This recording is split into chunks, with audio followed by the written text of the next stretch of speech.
clutching, the crowd is an enigma.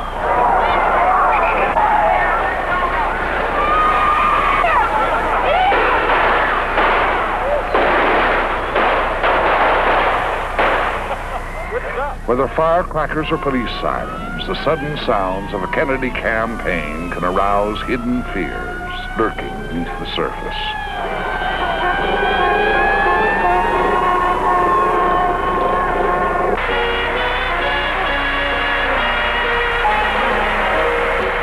Approaching the climax, the primary campaigning winds up in a roar of enthusiasm for Kennedy.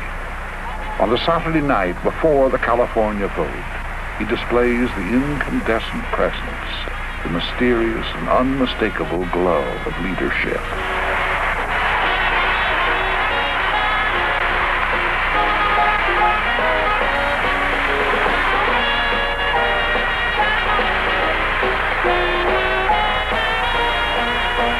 After 80 days of frenzy, he awaits the day of decision.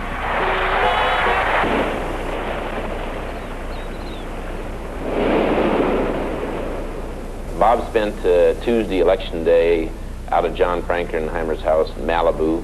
Got up late, was resting, recuperating from the intensive campaigning that he had been on for so long.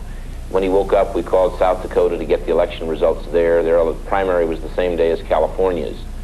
He won easily over both McCarthy and Humphrey, and that could not have pleased him more. After that, John Frankenheimer drove us into Los Angeles. Frankenheimer drove like a bat out of hell that night. He was all carried away himself, and most of the conversation was over what was going to happen after California. He expected to win there, never talked about how much he'd win by, maybe a little bit superstitious, or at least he avoided figures, avoided them publicly and avoided them in his private conversation. We got into the Ambassador Hotel, went straight up to the room.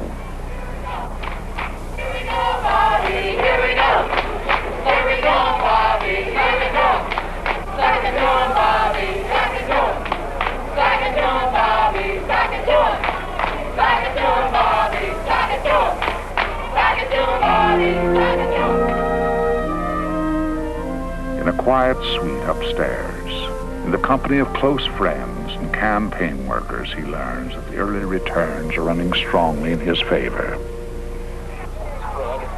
In a matter of moments, television predictions confirm the victory. The final totals will be Kennedy 48%, Senator McCarthy 41%.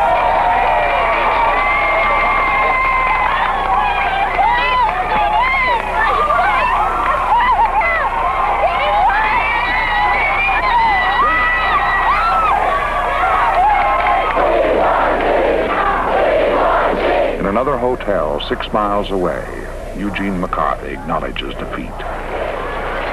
Let me again thank all of you for this reception, and thank you for what you've done here in California. We're just starting! Just starting. There is still time until the convention in Chicago, and he envisions a continued battle.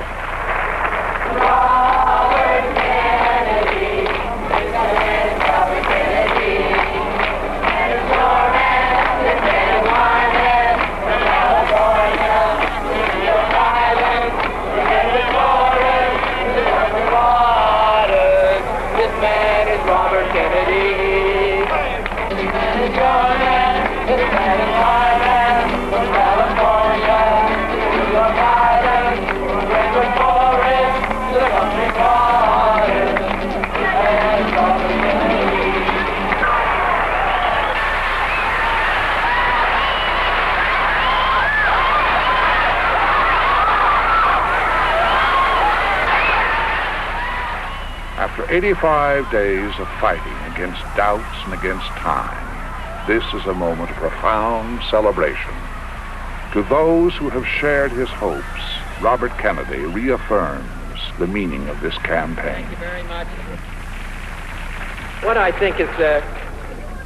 think is quite clear is that we can work together in the last analysis, and that what has been going on within the United States over the period of the last 3 years, the divisions, the violence, the disenchantment with our society, the divisions, whether it's between blacks and whites, between the poor and the more affluent, or between age groups, or in the war in Vietnam, that we can start to work together. We are a great country, and a selfish country, and a compassionate country. And I intend to make that my basis for running and over the period of my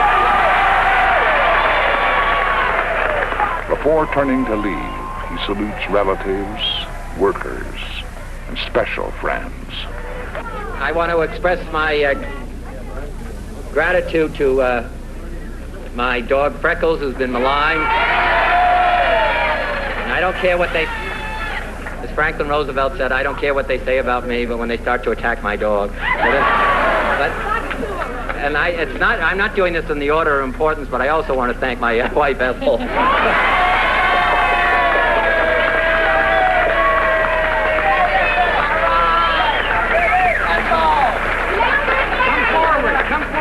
That young lady. And her patience during this whole effort is fantastic. So my thanks to all of you, and now it's on to Chicago, and let's win there.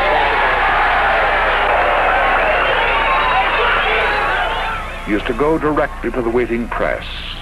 At the last moment, his route is changed. Senator, this way. This way.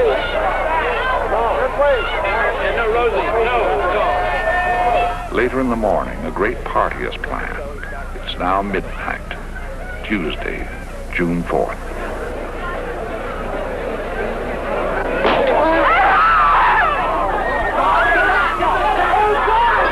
Get the gun. Get the gun.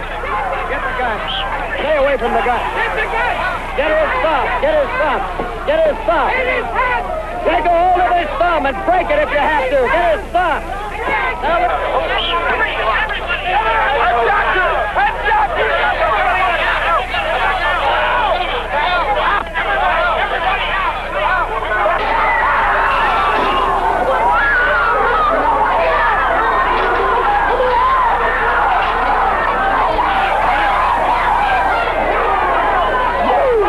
Senator Kennedy has been shot. Is that possible? Is that possible? Is there a doctor in the house, please? It's very important. We need a doctor immediately.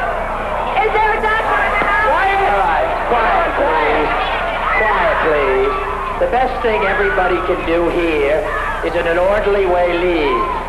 Would you please do that? Just in an orderly way, clear the room. Can we do that, please? Will you please clear this room? If you do not leave the room, we cannot get medical aid to the senator. Oh, God. Oh,